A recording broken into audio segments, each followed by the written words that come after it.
পকা জলফাইৰ আচাৰ এনেদৰে বনাব। ভিনেগাৰ নিদিলেও বছৰ বছৰলৈ ভালে থাকিব। এয়া দেখিছে কিমান ধুনীয়া হৈছে পকা জলফাইৰ আচাৰখিনি। পকা জলফাইৰ আচাৰ যিহেতুকে বনাম, এয়া জলফাইখিনি খুব সুন্দৰকৈ ধুই পেলাই মই ৰ'দত শুকুৱাই লৈছোঁ এদিন।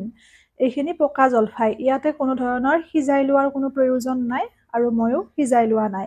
ইয়াৰে কেইটামান জলফাই মই এনেকৈ কাটি কাটি দিম, গোটেইখিনি নিদিওঁ, তেতিয়া খুব সুন্দৰ হয় জলফাই আচাৰখিনি। আৰু মই জলফাই আচাৰ বনাওঁতে কোনোদিন ভিনেগাৰ ব্যৱহাৰ নকৰোঁ বা যিকোনো আচাৰতে মই ভিনেগাৰ তেনেকৈ ব্যৱহাৰ নকৰোঁ আৰু বহু বছৰলৈ আচাৰ ভালেও থাকে। এই টিপছত বনাওঁ। বহুতে জলফাইটো বইল কৰি ৰ'দত শুকুৱাই নোলোৱাকৈ সেই পানীৰ সৈতে বনাই দিয়ে আৰু সেইবাবে ভেঁকুৰি যায় বা বেয়া হয়। কিন্তু এদিন যদি ৰ'দত শুকুৱাই লোৱা হয়, আচাৰখিনি খুব সুন্দৰ হয়। একেবাৰে সহজ পদ্ধতিত মই বনাই দেখুৱাম। ঘৰৰে জলফাই হয়। এনেকৈ মই প্ৰায়খিনি জলফাই কাটি ল'ম। কেইটামানহে গোটাকে ৰাখিম, যিহেতুকে আগতে মই বনাইছোৱে জলফাইৰ মিঠা আচাৰ, জ্বলা আচাৰ, আৰু আপোনালোকেও বহুতখিনি মৰম দিছে। আৰু মই অৰ্ডাৰৰ কাৰণেও বেলেগকৈ বনাইছোঁ। সেইখিনি মই কিছুদিন পিছতহে ল'ম অৰ্ডাৰ, কাৰণ এতিয়া অকণমান মই ব্যস্ত আছোঁ আৰু আচাৰখিনি ৰ'দ খালে খুব ভাল হয়, সেইবাবে। মিক্স আচাৰ, লগতে ভোট জলকীয়া, কৰ্দৈ, ঔ এইবোৰ আচাৰ সকলো পাব। যোৱাবাৰ যিহেতু মই আৰম্ভ কৰিছিলোঁ আচাৰৰ ব্যৱসায়, কিন্তু কিছু মই ব্যস্ততাৰ বাবে, লগতে অকণমান মাৰ অসুখো হৈ আছিল, সেইবাবে মই কামটো মাজতে অকণমান ষ্টপ কৰি দিলোঁ। আৰু আৰম্ভণিটো বেয়া হৈছিল আৰম্ভ কৰা, জলফাই শেষ হোৱাৰ ছিজনতহে মই ব্যৱসায়টো আৰম্ভ কৰিছিলোঁ। তথাপিও যথেষ্টখিনি জলফাই বগৰী পাই গৈছোঁ। হ'লেও বহুত মৰম দিছে আপোনালোকে আৰু আচাৰ শেষো হৈ গৈছে। যিমানখিনি বনাইছিলোঁ তাতকৈ বেছি বনাবলগীয়া হৈ গৈছিল, আৰু এইবাৰো মই কৰিম, কিন্তু ৰ'দত দি মেলি কিছু মাহ পিছতহে, হয়তো এমাহ দুমাহ পিছত ভালকৈ মই অৰ্ডাৰসমূহ দিম। কাৰণ আচাৰটো যেতিয়া ৰ'দত শুকুৱাই লোৱা হয়, তেতিয়া খাবলৈ খুব সোৱাদযুক্ত হয় আৰু অৰ্ডাৰ দিয়াখিনিয়েও খাই ভাল পাব। এনেকৈ মই গোটেইখিনি কাটি ল'ম। এয়া হৈ গ'ল জলফাইখিনি মোৰ খুব সুন্দৰকৈ কাটি লোৱা, পৰিষ্কাৰকৈ।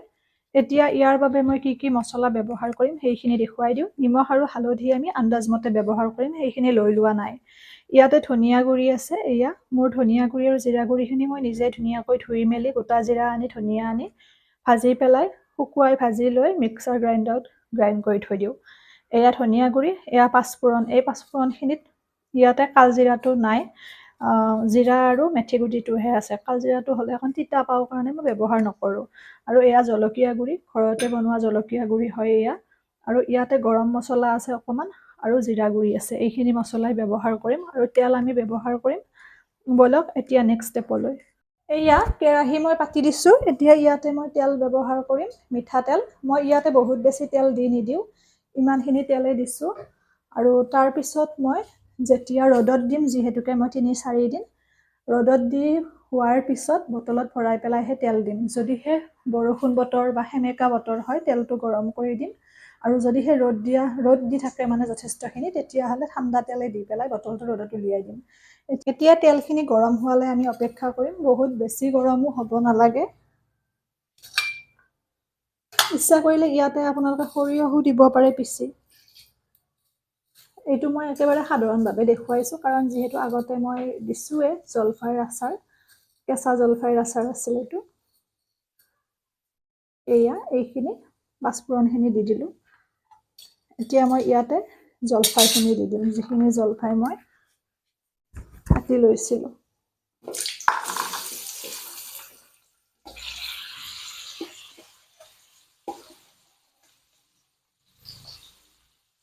ধুনীয়াকৈ জলফাইখিনি দি দিছোঁ।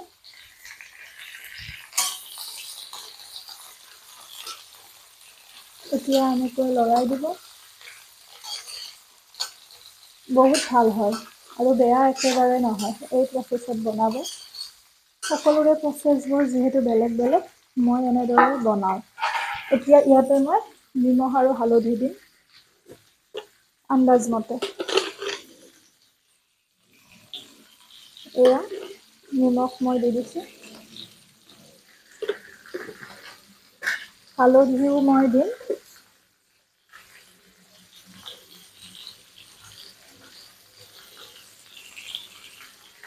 ইমানখিনি। এতিয়া পুনৰ আমি অকণমান লৰাই দিম।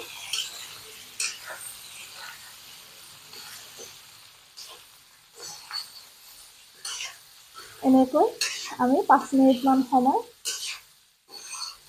ভাজিম। এতিয়া বাকীখিনি মছলাও মই দি দিম। জলকীয়াৰ গুড়িখিনি দি দিছোঁ, গৰম মছলা, জিৰা গুড়ি, লগতে এয়া ধনিয়া গুড়ি। ইমানখিনিয়ে। অধিক পৰিমাণে মছলা ব্যৱহাৰ কৰিলেও যিহেতু আমাৰ স্বাস্থ্যৰ কাৰণে ক্ষতিকাৰক, আৰু ঘৰৰ আচাৰ বলিছেনো কাক? বজাৰবোৰতো যথেষ্ট মছলা থাকে, সেইবাবে আমি ঘৰতে বনাই খাওঁ। গতিকে ঘৰতো বহুত বেছি মছলা ব্যৱহাৰ কৰিব নালাগে। এনেকৈ 5 মিনিট সময় ভালদৰে লৰাই লোৱাৰ পিছত আচাৰ ৰেডিয়ে হ'ব। কিন্তু ৰ'দত দিয়াটো একেবাৰে স্কিপ নকৰিব। ৰ'দত দিয়াটো অত্যন্ত জৰুৰী।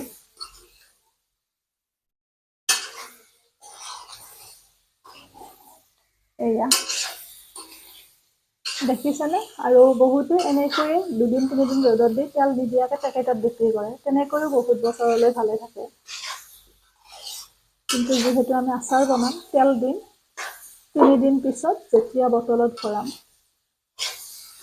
এনেকৈ যে মাজে মাজে এটা দুটা কাটি দিছোঁ, সেইকেইটা দিয়াৰ ফলত খুব সুন্দৰকৈ আচাৰটো ভাল হয়, মানে গোটাকেইটাৰ লগত মিলি যায় যে ধুনীয়াকৈ। এয়া আচাৰ আমাৰ ৰেডি হ'বই, আৰু বেছি সময় নাই। এয়া আমাৰ আচাৰখিনি ৰেডি হৈ গ'ল। মই এতিয়া গেছটো অফ কৰি দিম, নহ'লে বেছি ভাজিলেও বেয়া হৈ যায়। আশা কৰোঁ আপোনালোকে ভিডিঅ'টি চাই উপকৃত হ'ল। যিসকলে আচাৰ বনাব নাজানে, তেওঁলোকেও এনেদৰে বনালে বহু বছৰলৈ ভালে থাকিব, আৰু আচাৰখিনি কেতিয়াও ভেঁকুৰি নাযায়।